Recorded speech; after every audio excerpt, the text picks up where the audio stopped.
Kamusta mga ate, kuya, beshi? Si Chari po ito mula sa The Sun, Moon, Stars, PH Tarot. Ipapaalam ko lang po na ito po ay isang general read o pangkahalatang pagbabasa at maaring hindi lahat ay magtugma sa inyong sitwasyon. I-check din nyo ang inyong Moon, Rising at Venus sign.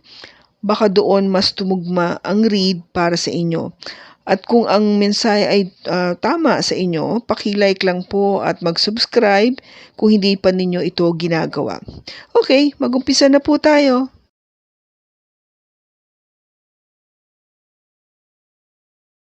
Hello po mga ate, kuya, beshies. Kamusta na po kayo? Dito ulit ako si Chari para gumawa ng another reading, and this is for the sign of Aries, Sun, Moon, Rising, and Venus. And of course, welcome po yung mga cross-watchers ni Aries at yung mga bago po nating mga viewers.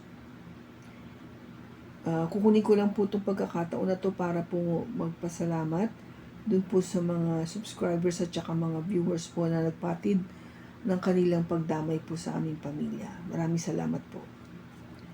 Ngayon, tignan natin kung ano yung update para sa uling kalahati ng taon for 2024 sa third and fourth quarter.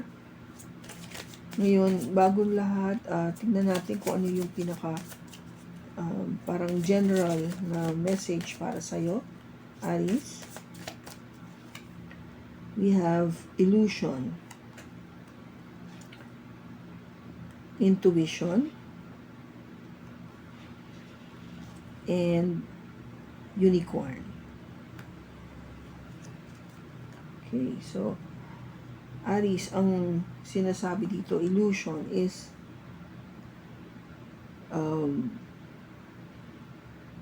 embrace the truth.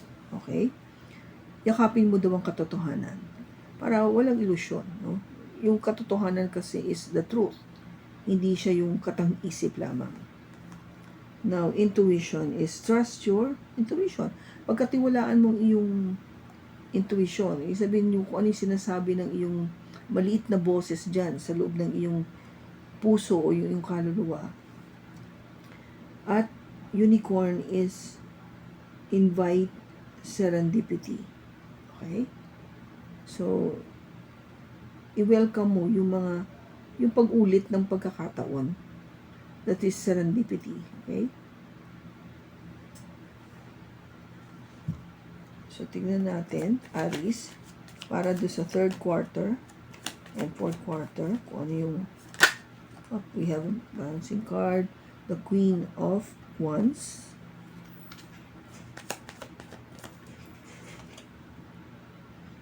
Page of Pentacles,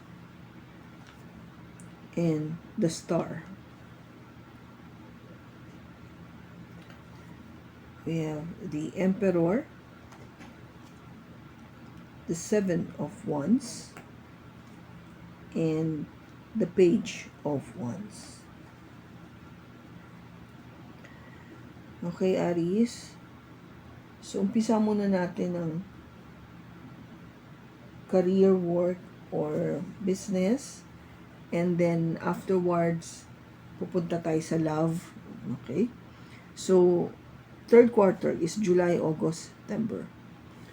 July mo, Aries, is the Queen of Wands. Very confident ka. This is actually you, Aries, no? You are the Queen of Wands na isabihin na you have this qualities na maganda o gwapo, confident, magaling, matalino, napakasarap kasama, na talagang mag-i-enjoy ka, reliable, yung mga ganon. This is you pagdating sa trabaho. Okay? So, talagang ipinakikita mo yung galing ng July. No? Walang problema. Kasi, ikaw yan eh. Magaling ka na talaga. Pagdating ng August, Page of Pentacles, you will receive a message of pagdating sa material things, so pera, resources, no? maybe you will receive an information or a notice, a memo, an email, no, sa management or from your business na money is coming in, no? Baka may increase ka ng salary kasi ang galing mo eh. Increase of salary, increase in, baka na-promote ka, o meron kang bonus, kasi may na-meet kang target, yung mga ganon. In terms of business, syempre, money starts to come in, kasi nagugustuhan na ng mga clients mo yung product or yung services, okay? And pagdating ng September, it is a wish fulfillment. No? It is a wish fulfillment.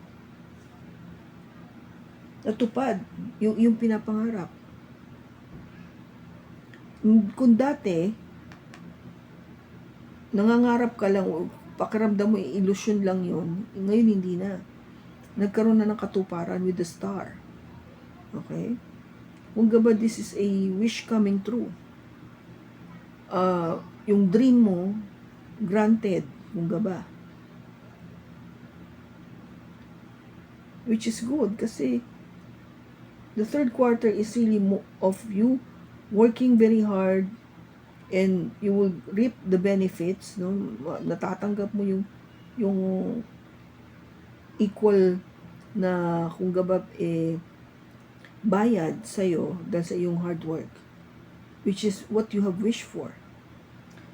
Now, the fourth quarter is with the Emperor. Again, ikaw to, Aries.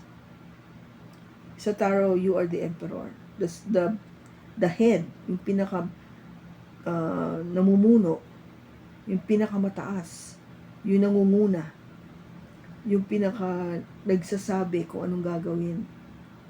The leader. Okay? October yan. Kasi, para sa'yo, you know everything. Alam mo lahat. Alam mo kung ano yung mga kabuti. Ganun ka ko confident, Aries. You know exactly. You know why? Because you're using your intuition. Ginagamit yung intuition mo rin eh. Sinusunod mo yung gut feel mo. Na alam mo ito yung dapat gawin. Alam mong hindi ka mamaliin ito. Kaya, di ba? Malakas talaga yung loob mo. Pagdating ng November, medyo defensive ka. You will be maybe protecting your position, your company, your department, your business. Kung ano man yung difficulties or sabihin natin na may mga challenges na haharapin yung iyong negosyo o yung kumpanya o yung departamento mo. Ano ka? On your feet ka palagi. Talagang you'll make sure na everything will be in good hands, kung ba. O protektahan mo ito maigi. Hindi ka magpapatalo. Okay? Hindi ka magpapatalo. Pagdating ng December, again, you will receive a message. Kung noong August, nakatanggap ka ng message na may increase ng salary, may increase yung pera. Now, pagdating ng December, you will receive a message of recognition that you will be parang sasabihin ng management or your boss or your customer that we appreciate your hard work. Kung bibigyan ka ng maybe a certificate, yung plaque of appreciation, something like that, na talagang pakikita nila na kung how passionate you are when it comes to your work, talagang pinaparamdam naman nila sa iyo na oo, na nakikita namin yung binibigay mong output sa kumpanya, sa iyong negosyo, kung paano mo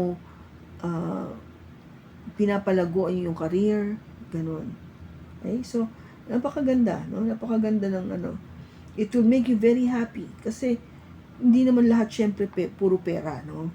Masarap din naman pakinggan na management is really, putting their hands on your back to say, you did a good job. You did a good job. Di ba, isa sa mga bagay na napakasarap pakinggan yun. At the end of the day, when you work so hard, syempre masarap yung may increase ng salary, why not? Pero masarap din pakinggan, nakakataba din ng puso na marinig mo sa boss mo at saka sa mga kasamahan mo na ang galing mo, sige pa, gawin mo pa yan, mga ganun, di ba? Kasi the monetary benefits or monetary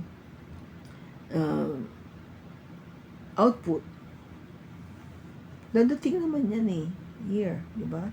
Dadating yan yung kung ano yung ginawa mong kagandahan, dadating yung pera. Pero syempre, mauuna muna yung appreciation nila sa'yo.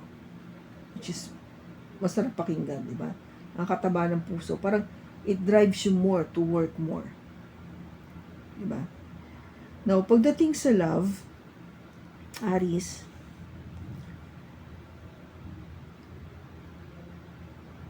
you are really, doing your best to be this Queen of Wands. Na you are attractive, you are exciting, you are friendly, you are nice to be with, masarap kausap, very intelligent,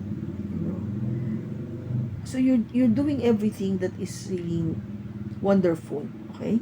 July. Now, August, again, you will receive a message from your person na medyo seryoso na to sa'yo.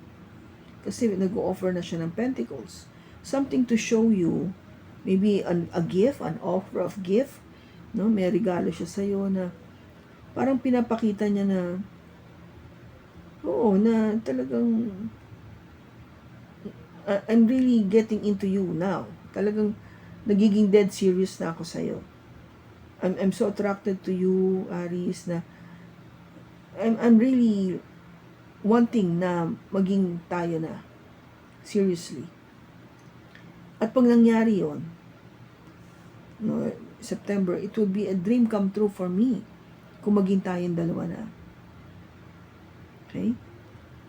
Maybe, baka tong time na to is sagutin mo na siya. Diba? Kung kinukonsider mo na siya. No, yung fourth quarter, October, November, December. So, October, again, ikaw Aries, pinapakita mo to yung qualities mo. Na, alam mo na, hey, this a person mo na, ganito ako this is me. This is my qualities, no? Ito ako.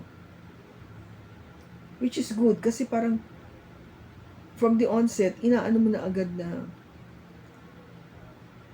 ang tingin ko sa sarili ko ito yung alam ko, ito yung kaya kong ibigay, may ugali akong ganito, may pagka-controlling ako, may pagka-demanding ako, I want that proper respect.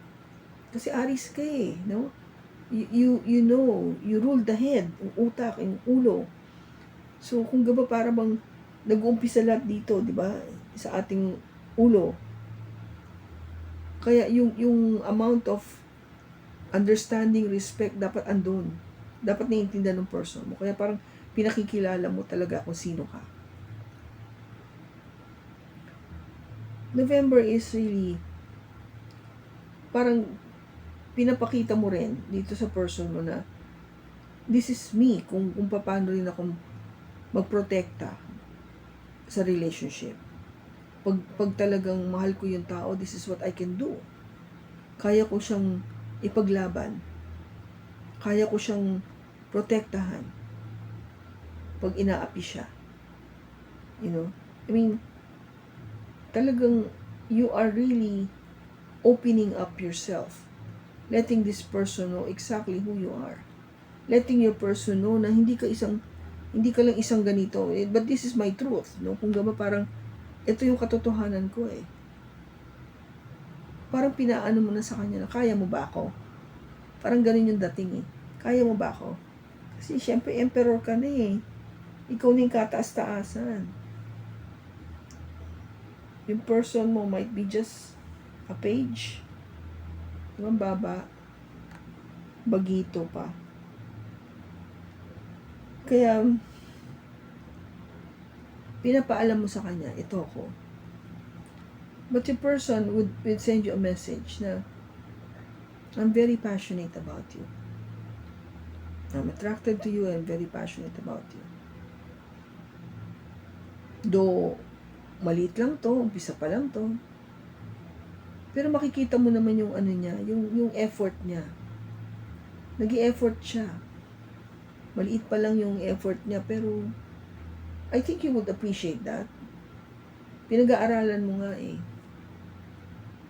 And of course, we have to see kung ano yung magiging developments nito. Sabi ko nga, by 2025, which is pagpasok ng January. But now, you just focus on this first. Kasi mahirap na may preempt yung 2025 mo. Tagal pa yon. Marami pang pwedeng mabago. Basta pagdating dito sa tao na to, Aries, don't forget to use your intuition, okay? Binigyan ka ng message nito for you to use it. Gamitin mo yan, yung intuition na yan. To see if this person na nag-offer sa iyo ng passion at kanyang, seriousness with a gift is for you to see kung talagang bagay kayo. Kasi nga sabi ko kasi mataas ka na eh. Taas ka na. Kaya ba niyang abutin ikaw? Yun ang tanong eh. O kaya mo bang bumaba sa level niya? Yun ang tanong. Okay? So kung kanino mang Aries ito na nakuha natin ngayon, sana nakatulong ito ng malaki sa'yo. Maraming salamat sa pagsama mo sa akin sa pagbasa na to. Sa susunod po muli, ingat ka and God bless.